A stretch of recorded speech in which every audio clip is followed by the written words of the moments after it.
नमस्कार, आप देख रहे हैं न्यूज़ वन इंडिया। मैं हूं आपके साथ श्री पांडे। लखनऊ से बड़ी खबर है, जहां बाइक बोट घोटाले में ईओडब्ल्यू की ताबड़तोड़ छापेमारी।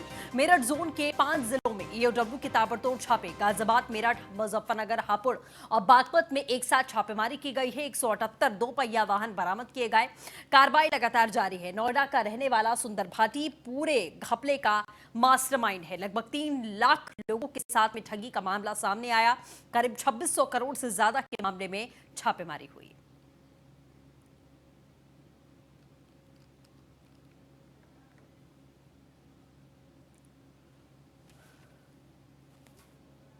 तो एक्सक्लूसिव तस्वीरें हम आपको लगातार दिखा रहे हैं। बाइक बोट घोटाले में ईओडब्ल्यू की ताबड़तोड़ छापेमारी। मेरठ जोन के 5 जिलों में ईओडब्ल्यू के ताबड़तोड़ छापे किए गए। गाजियाबाद, मेरठ, मुजफ्फरनगर, हापुड़ और बागपत में एक साथ छापेमारी को अंजाम दिया गया।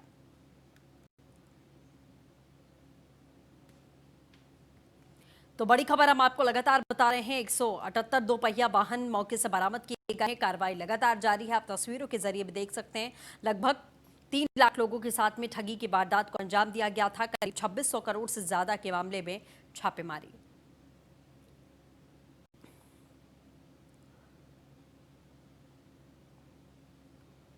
एसके बाजपेयी अपडेट के साथ जुड़ चुके हैं। इसकी क्या कुछ जानकारी छापेमारी को लेकर? बिल्कुल, मैं बता दूं ये बाइक बोट घोटाले के बारे में जहां तक ये सवाल है। ये एक कंपनी इन्होंने गर्वित प्राइवेट लिमिटेड के नाम से बनाई थी, जिसमें इन्होंने लोगों को झांसा दिया कि 62,000 रुपए जमा कीजिए और उसके बाद आपको 9,765 रुपए तिमाही किस्त के हिसाब से वापस कर दिया जाएगा। जो पैसा आप जमा करेंगे वो आपको वापस हो जाएगा, साथ ही साथ आपको बाइक भी मिलेगी।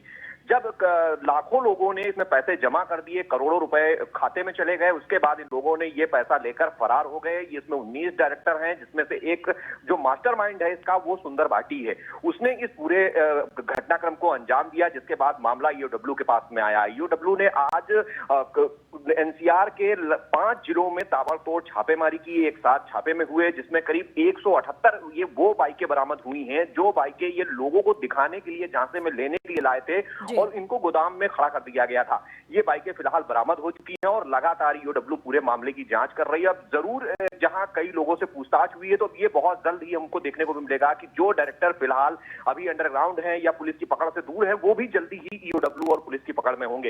हालांकि इसमें ईओडब्ल्यू के साथ में मेरठ पुलिस और साथ ही साथ नोएडा पुलिस ने भी इसमें छापेमारी में पूरा सहयोग किया है। तो बहुत जल्द ही हमको देखने को मिल सकता है कि और भी लोग जो कहीं ना कहीं इस घोटाले में जुड़े हुए हैं, जिन्होंने करीब 2600 करोड़ रुपए के घोटाले को अंजाम दिया है, वो भी सलाखों के पीछे होंगे। जी बिल्कुल, जाहिर तौर पर जो मेन सरगना मास्टरमाइंड है इस पूरे के पूरे घपले का, आखिरकार उसकी गिरफ्तारी को लेकर क्या कुछ अभी तक कोशिशें की जा रही हैं? बिल्कुल, ईओडब्ल्यू के पास ये मामला चूंकि फरवरी 2020 से आया है, तो ईओडब्ल्यू पूरे मामले की विस्तृत जांच कर रही है। हर उस कड़ी को जोड़ने की कोशिश कर रही है जो उनको उन डायरेक्टर्स तक ले जाए, खासतौर पर जिन लोगों का पैसा इसमें फंसा हुआ है। क्योंकि 62,000 रुपए के हिसाब से करीब 3 लाख लोगों ने इसमें अपना पैसा जमा किया है, तो बड़ी रकम है। तो ऐसी स्थिति में कोशिश यही है कि पहले उन लोगों तक पहुंचा जाए जहां से इसकी रिकवरी हो सके, और साथ ही साथ जो लोग कहीं ना कहीं पीड़ित है, क्योंकि विभिन्न थानों में इसको लेकर केसेस भी दर्ज हुए हैं एनसीआर के, तो उनका पैसा सुरक्षित किया जाए और उन लोगों की गर्दन तक हाथ पहुंचाया जाए जो कहीं ना कहीं इस पूरे घोटाले के पीछे हैं। तो कोशिश यही है कि ईओडब्ल्यू जल्द ही उन लोगों तक पहुंचेगी जो कहीं ना कहीं इसके मुख्य सूत्रधार हैं, जिसमें सुंदर भाटी समेत 19 लोग मुख्य तौर पर इस कंपनी के डायरेक्टर्स थे।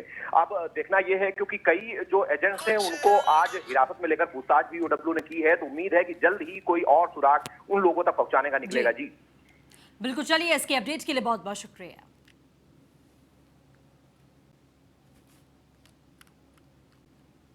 देश में कोरोना की रफ्तार लगातार बढ़ती जा रही है। भारत में कोरोना मरीजों की संख्या बढ़कर 2,56,611 हो चुकी है। देश में कोरोना मरीजों की एक्टिव संख्या 1,24,981 है। भारत में अब तक 1,24,429 कोरोना के मरीज ठीक हुए हैं। देश में कोरोना से अब तक 7,200 लोगों की जान गई है। पिछले 24 घंटे में 9,983 नए कोरोना के पॉजिटिव केसेस सामने आए हैं।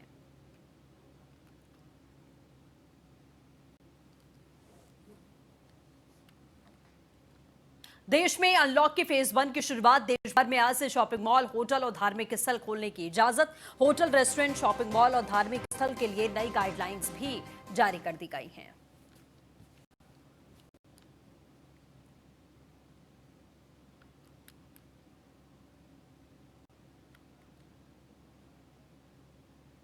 तो माई धार्मिक स्थल में प्रवेश के लिए क्या क्या नियम होंगे ये भी हम आपको विस्तार से बताते हैं। एक दूसरे से 6 फीट की दूरी आपको रखनी पड़ेगी। Mask, sanitiser, Aarogya Setu app, साबुन से हाथ धोने का इंतजाम किया गया है। जूते चप्पल गाड़ी में ही आपको उतारने पड़ेंगे। प्रार्थना या इबादत के लिए घर से चटाई लाएं खुद ही। मूर्ति किताब छूने पर मनाही होगी। प्रसाद भी आपको नहीं मिलेगा। भजन कीर्तन का सामूहिक कार्यक्रम भी अब नहीं होगा। रेस्टोरेंट या होटल के क्या क्या नियम होंगे ये भी हम आपको विस्तार से बताते हैं। Mask, sanitiser, Aarogya Setu app, साबुन से हाथ धोने के इंतजाम किए जाएंगे। 50% की सीटिंग कैपेसिटी होगी। डिस्पोजेबल मेन्यू और नैपकिन का इस्तेमाल होगा। हर इस्तेमाल के बाद में टेबल को सैनिटाइज किया जाएगा। ऑर्डर और पेमेंट ऑनलाइन करने पर जोर दिया गया है। एलिवेटर पर सीमित ही लोग चढ़ पाएंगे। पार्किंग में गाड़ियों को सैनिटाइज करना भी अब कंपलसरी होगा।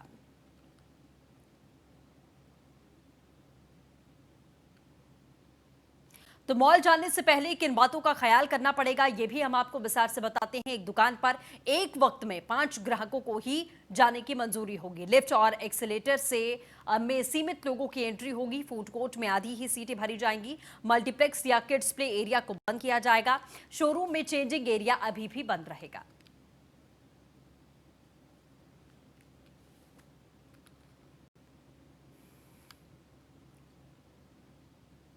रायपुर में सीएम भूपेश बघेल ने धार्मिक स्थलों में फिजिकल और सोशल डिस्टेंसिंग के साथ में पूजा अर्चना प्रारंभ किए जाने के निर्णय का स्वागत करते हुए उनके निवास स्थान पर रायपुर विधायक विकास उपाध्याय के नेतृत्व में 31 ब्राह्मण गणों ने शंखनाद और मंत्रोच्चार के साथ में उनका आभार व्यक्त करके अभिनंदन किया। विधायक विकास उपाध्याय ने छत्तीसगढ़ में धार्मिक स्थलों के खोले जाने पर पूरा श्रेय सीएम बघेल को देते हुए कहा कि उन्हीं के प्रयासों से ये कार्य संभव हो पाया है। ब्राह्मण गणों ने सीएम बघेल का आभार व्यक्त करते हुए उनके नेतृत्व में राज्य सरकार द्वारा किए जा रहे कार्यों की सराहना की।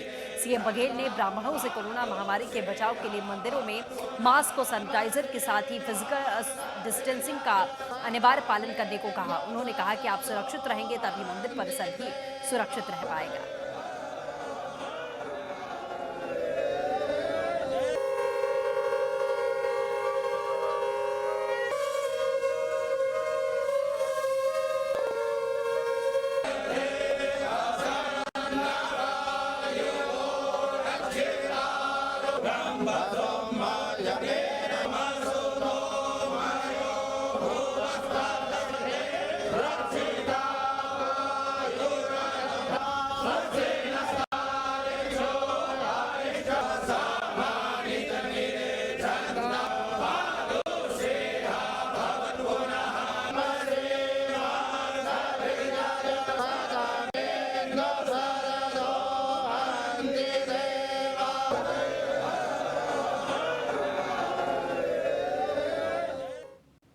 देश में कोरोना धर्म से जुड़ता जा रहा है। अफवाह की वजह से कुछ लोग कोरोना वायरस को देवी मान रहे हैं, पूजा कर रहे हैं, प्रार्थना कर रहे हैं। ये रोग देश और समाज से दूर चला जाए।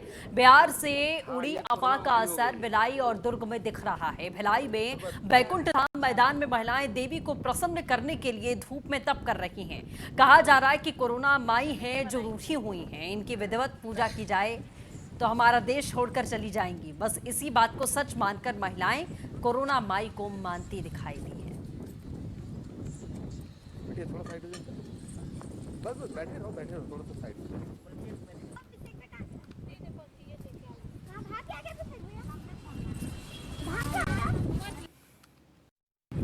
2 महीने से ऊपर हो चुका है, परंतु कोरोना वायरस समाप्त नहीं हो रहा है, जिसके चलते आज कुछ महिलाएं, जो माताएं बहनें, जो यूपी जानकारी के अनुसार उत्तर प्रदेश बिहार में कुछ एक अफवाह फैला था, उस अफवाह को इन्होंने अपनी आस्था बनाते हुए लोगों के महिलाओं द्वारा पूजा अर्चना किया गया। और ये पूजा अर्चना सुबह 6 बजे से लेके 11 बजे, 12 बजे, 2 बजे तक, दोपहर तक चलता रहा, जिसमें प्रत्येक महिलाएं जो मेरे को सामने जब जाके स्थल में जाके जब हम लोग निरीक्षण किए तो उस निरीक्षण में गड्ढा खोदने के उपरांत 9 लड्डू, 9 ठो लौंग और हम लोग लाल फूल, जो जवा फूल बोलते हैं बंगाली में, वो फूलों 9 फूल को गाड़ा गया। और गाड़ने के उपरांत उसको चूना फिर मिट्टी से गाड़ दबा के फिर उसमें सिंदूर, चूना आदि लगाते हुए फिर अगरबत्ती और कपूर से पूजा अर्चना की गई। आस्था को जिस प्रकार से रखा है, तो मैं भी चाहूँगा कि माताएं कहीं अगर है उनकी आस्था, उनकी मनोकामना को स्वीकार करें। 2 महीने कुछ पटना के गांव में मुझे पता चला था कि मतलब ये गांव में मतलब बोल रहे थे कि जो गाय चराने जो लोग जाते हैं उन लड़के लोग, तो उनके मतलब वो लड़के लोग जो थे उन लोग चरा रहे थे, तो उनके में से कोई गौ माता मतलब उत्पन्न हुई, वही करुणा माता उत्पन्न हुई। तो मतलब वो लड़के मतलब भागने लगे, तो बोलते हैं करके कि वही करुणा माता बोलते हैं कि मतलब मेरे से डर के आप लोग मत भागो, मैं करुणा माता हूँ, आप लोग मेरा पूजा कीजिए।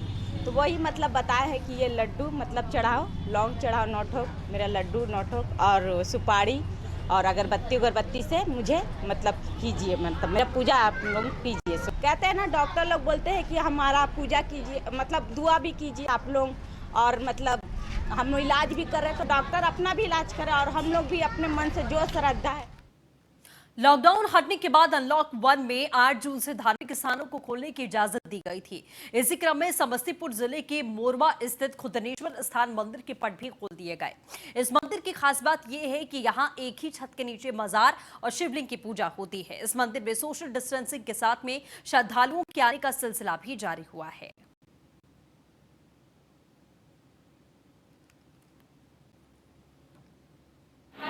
जंगल में ही लड़की कब रहे शुरू होता है, ये लड़की जो है पहले इसमें जंगल में गाय चराने के लिए प्रत्येक दिन आती थी, गाय को अपना छोड़ देती थी, अपना खेलती उठती थी। गाय इसका ब्याही ही थी, तो इसको घर जाने के बाद दूध नहीं होता था, तो उसको मालिक जो है बोला कि तुम दूध ले जाती है गाय चराने के लिए, वहाँ बेच लेती है कि गोबर बेची जाती है, तो से चराया करो, दूध नहीं होता। उसके बाद कल वो करके आई तो गाय के पीछे पीछे घर भी चराई, तो शाम का टाइम हुआ तो गाय इसके बहुत अच्छा महसूस करते हैं। जैसा था वैसा बहुत अच्छा है, और भगवान से चाहते हैं कि यही भोलेनाथ इस बीमारी से निजात दिलाएंगे, और काफ़ी उत्साह महसूस कर रहे हैं। ये मंदिर आप रूपी सुनने में आया है? जी जी, यह आपरूपी मंदिर है, यानी भोला और इसका इतिहास। पूर्णिया में डॉक्टर नगरी के नाम से विख्यात लाइन बाजार के एक निजी क्लिनिक में एक महिला मरीज की मौत हो गई। मृतका के परिजनों ने डॉक्टर पर लापरवाही का आरोप लगाया। बताया जा रहा है कि बिहारीगंज निवासी रंजीत मंडल की 32 वर्षीय पत्नी हीरा देवी को 7 जून को गंभीर हालत में लाइन बाजार Delhi heart and diabetes centre में इलाज के लिए सीरियस हालात में भर्ती किया गया था। मरीज को जॉन्डिस और लीवर में तकलीफ थी। परिजनों का आरोप है कि मरीज के हालात काफी सीरियस थे, लेकिन डॉक्टर ने मरीज को आईसीयू में एडमिट नहीं किया, कमरे में रखकर इलाज करने लगे। इलाज के दौरान करीब 80,000 रुपए खर्च हो गए। सही इलाज नहीं होने के कारण मरीज की मौत हो गई। परिजनों ने अस्पताल कर्मचारियों पर इलाज के दौरान मारपीट का आरोप भी लगाया। वहीं क्लिनिक के डॉक्टर हरिशंकर कुमार ने बताया कि मरीज के हालात बहुत सीरियस थे। आईसीयू में बेड खाली नहीं रहने के कारण मरीज के परिजनों को दूसरे अस्पताल इलाज के लिए ले जाने को कहा गया, लेकिन मरीज के परिजन नहीं माने, इलाज करने के लिए कहा, जिसके बाद इलाज के दौरान महिला ने दम तोड़ दिया। हॉस्पिटल के थ्रू क्या लगता है डॉक्टर की लापरवाही से मौत हुआ? डॉक्टर की लापरवाही साथ है, क्योंकि इसको जैसे समय है 10 बजे डॉक्टर आने समय भी इसको इलाज नहीं पाया। सीरियस पेशेंट है, इसको आईसीयू में रखना चाहिए। देख सकते हैं आप आईसीयू का हालत क्या है। ये आईसीयू है, आईसीयू का नाम तक हम लोग पैसा दिया गया। कहाँ से आए हम लोग बिहारीगंज थाना में हैं।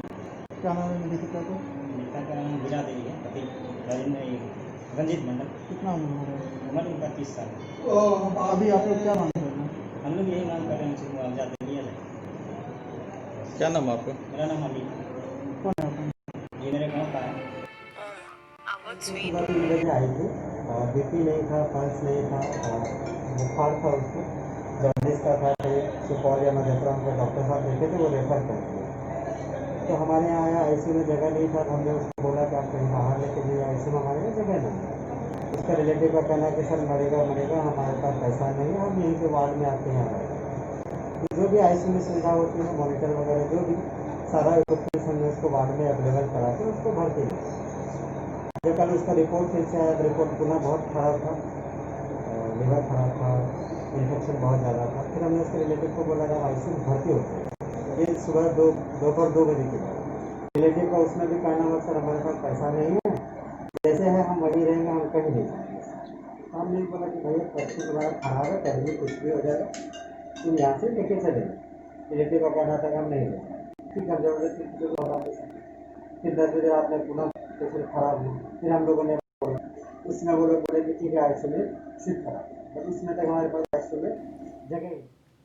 बनारस पहुंचे सीएम योगी आदित्यनाथ। विकास कार्यों पर सीएम योगी समीक्षा बैठक करेंगे। काशी विश्वनाथ मंदिर के कॉरिडोर के कार्य का स्थलीय निरीक्षण करेंगे। मंडलीय चिकित्सा में कोविड-19 2 नेट लैब का उद्घाटन भी करेंगे सीएम।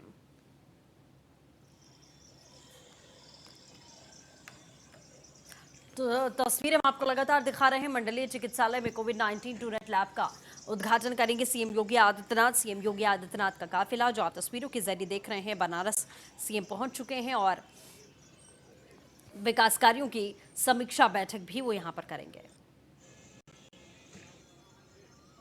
तो एक्सक्लूसिव तस्वीरें हम आपको लगातार दिखा रहे हैं। काशी विश्वनाथ मंदिर में समीक्षा बैठक करेंगे। मंडलीय चिकित्सालय में कोविड-19 2 नेट का उद्घाटन करेंगे। विकास कार्यों पर सीएम योगी आदित्यनाथ यहां आला अधिकारियों के साथ में समीक्षा बैठक भी करने वाले हैं।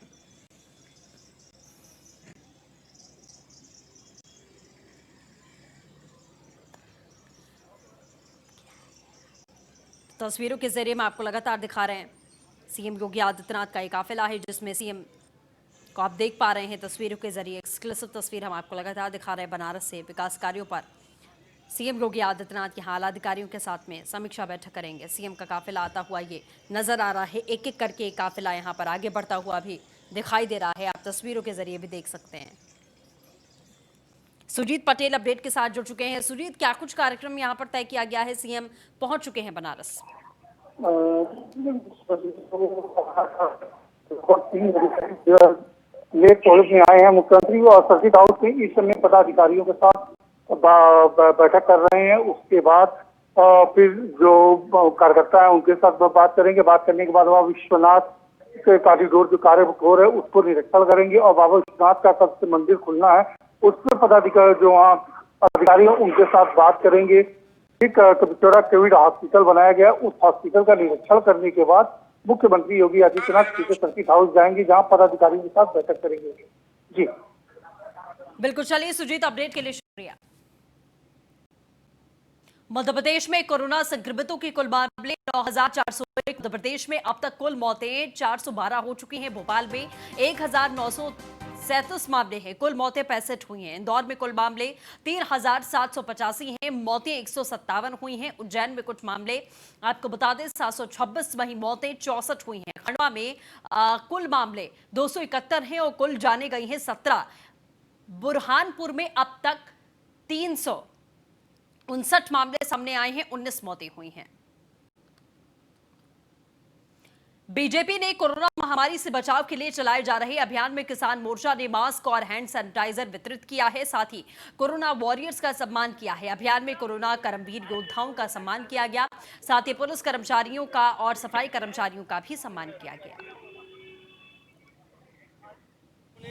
हमें कोरोना से बचाने में पूरी मदद की है, वो चाहे सफाई कर्मचारी हो चाहे पुलिस विभाग हो, उन सभी का हमने सम्मान किया है।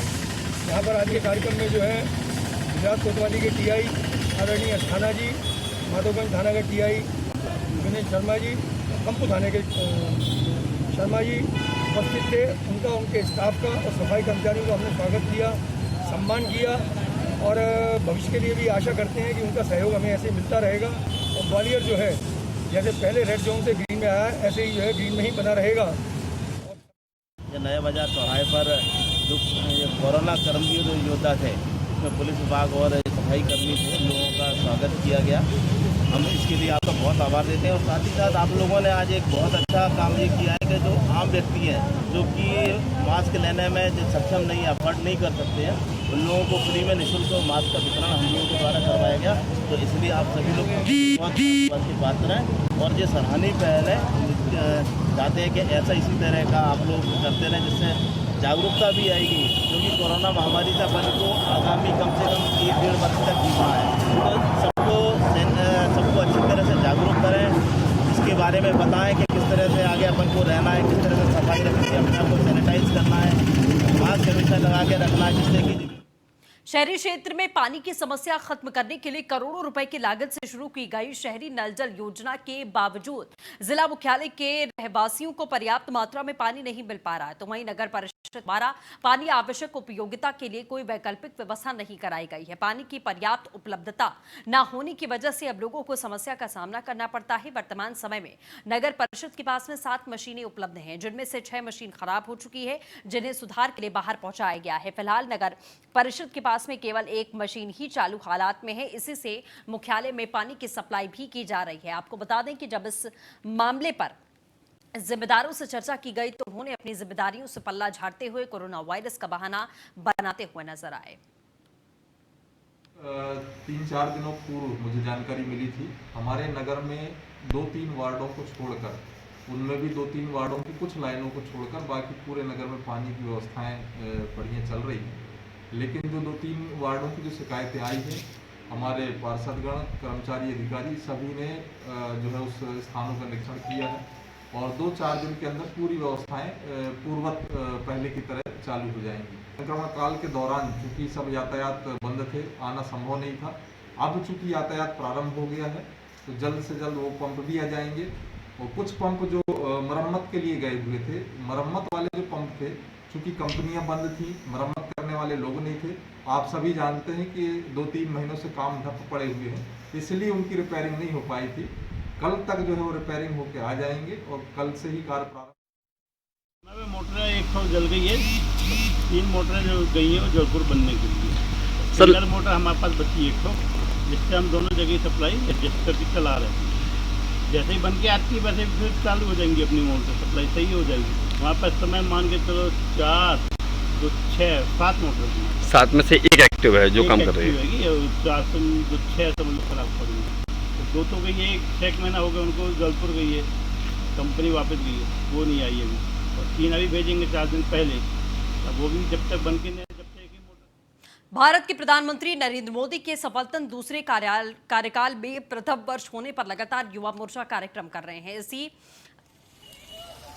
तारतम्य में युवा मोर्चा ने बीजेपी संगठन मंत्री शैलेंद्र बरुआ और बीजेपी जिलाध्यक्ष नरेंद्र राजपूत के मार्गदर्शन और युवा मोर्चा जिला महामंत्री, जिला कार्यक्रम प्रभारी हर्षवर्धन कटारे के नेतृत्व में नगर में भारत माता चौक स्थित अन्य क्षेत्रों में सैनिटाइजर और मास्क वितरण किया। कार्यकर्ताओं के द्वारा लगातार जब से ये कोविड-19 जिले में प्रभावी रूप से चालू हुआ है, तभी से लगातार किसी न किसी प्रकार से मदद की जा रही है। भाजपा पार्टी युवा मोर्चा लगातार सक्रिय है, चाहे वह मास्क बांटना हो, चाहे वह सैनिटाइजर बांटना हो या गरीब मजदूरों को राशन बांटना हो। इसमें हमारे भाजपा के जिलाध्यक्ष श्री नरेंद्र राजपूत जी के मार्गदर्शन पर जिला पंचायत अध्यक्ष श्री ज्योति प्रकाश दुर्वे जी एवं पूर्व कैबिनेट मंत्री श्री ओम प्रकाश दुर्वे जी के मार्गदर्शन पर सभी जगह मास्क, सैनिटाइजर वितरण युवा मोर्चा लगातार कर रहा है और आगामी समय में भी युवा मोर्चा लगातार इस प्रकार के कार्यक्रम करके गरीबों का भला भाजपा के माध्यम से, युवा मोर्चा के माध्यम से करता रहेगा।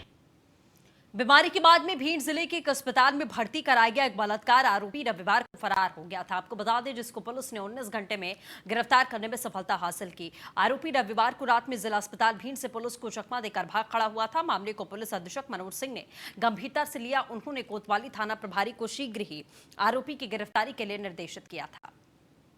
बोलकर भागा था और उसको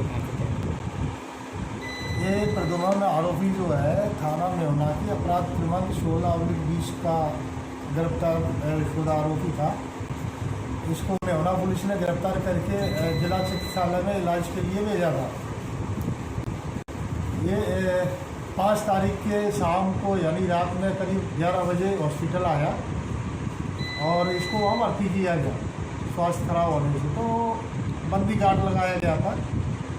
गार्ड को ये चकमा देके 7 तारीख को सुबह 5 बजे के समथिंग हाथ की हथकड़ी खिंचका के और भाग लिया। आरोपी के भागने के बाद में वरिष्ठ अधिकारियों के निर्देश दिए थे तो किसी भी